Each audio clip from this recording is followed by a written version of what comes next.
Jasprit Bumrah IPL खेळणार की नाही, IPL सुरू होण्यापूर्वीच आली मोठी अपडेट समोर। तर मित्रांनो 22 मार्च पासून IPL ला सुरुवात होणार आहे। या IPL चा पहिला सामना defending champion Kolkata night riders विरुद्ध रॉयल चॅलेंजर्स बेंगलोर या दोन्ही टीममध्ये खेळला आहे। IPL च्या दुसऱ्याच दिवशी म्हणजे 23 मार्चला या IPL चा महामुकाबला चेन्नई सुपर किंग्स विरुद्ध मुंबई इंडियन्स या दोन्ही टीमांमध्ये होणार आहे। तर मुंबई इंडियन्सच्या चाहत्यांसाठी गुड न्यूज आलेली आहे।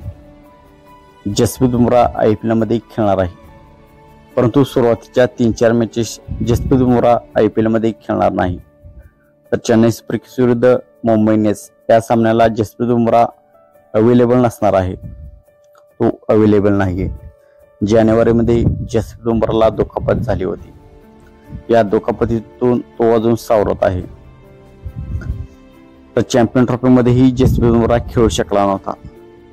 जसप्रीत बुमराह शिवाय चॅम्पियन ट्रॉफी भारताने खेळली आणि भारताने जिंकली।